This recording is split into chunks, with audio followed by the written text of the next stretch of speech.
Há tanto tempo Estava em assim. reunião, Caio. Acaba de ser comunicado pelo Corinthians em nota oficial, acaba de ser publicado que o Dorival Júnior não é mais o treinador do Corinthians. São 9 jogos sem vitória, incluindo o empate com a Portuguesa, em que ele passa nos pênaltis no Campeonato Paulista, a derrota para o Novo Horizontino, e aí 7 jogos de Campeonato Brasileiro. 9 jogos sem vitória. Fica insustentável a permanência, né? Ainda mais num time do tamanho do Corinthians.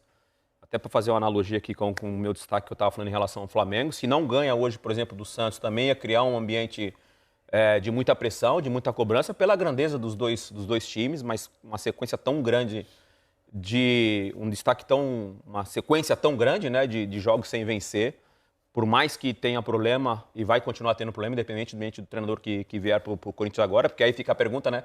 Quem vai dirigir o Corinthians agora, né? Porque a gente tem uma escassez aí de treinadores, mas provavelmente o interino William Batista deve ser o substituto interinamente agora do Corinthians, mas quem vai dirigir o Corinthians, meus amigos? Há tanto tempo Estava assim. em reunião, Caio. Acaba de ser comunicado pelo Corinthians em nota oficial, acaba de ser publicado que o Dorival Júnior não é mais o treinador do Corinthians. São 9 jogos sem vitória, incluindo o empate com a Portuguesa, em que ele passa nos pênaltis no Campeonato Paulista, a derrota para o Novo Horizontino, e aí 7 jogos de Campeonato Brasileiro.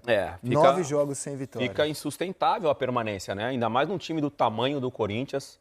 Até para fazer uma analogia aqui com o meu destaque que eu estava falando em relação ao Flamengo. Se não ganha hoje, por exemplo, do Santos, também ia criar um ambiente de muita pressão, de muita cobrança, pela grandeza dos dois times, mas uma sequência tão grande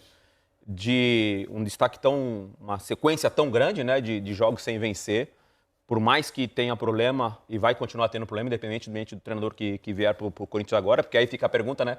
Quem vai dirigir o Corinthians agora, né? Porque a gente tem uma escassez aí de treinadores, mas provavelmente o interino William Batista deve ser o substituto interinamente agora do Corinthians, mas quem vai dirigir o Corinthians, meus amigos? Há tanto tempo Estava assim. em reunião, Caio. Acaba de ser comunicado pelo Corinthians em nota oficial, acaba de ser publicado que o Dorival Júnior não é mais o treinador do Corinthians. São 9 jogos sem vitória, incluindo o empate com a Portuguesa, em que ele passa nos pênaltis no Campeonato Paulista, a derrota para o Novo Horizontino, e aí 7 jogos de Campeonato Brasileiro. 9 jogos sem vitória. Fica insustentável a permanência, né? Ainda mais num time do tamanho do Corinthians. Até para fazer uma analogia aqui com o meu destaque que eu estava falando em relação ao Flamengo. Se não ganha hoje, por exemplo, do Santos, também ia criar um ambiente de muita pressão, de muita cobrança, pela grandeza dos dois times, mas uma sequência tão grande uma sequência tão grande, né, de jogos sem vencer. Por mais que tenha problema, e vai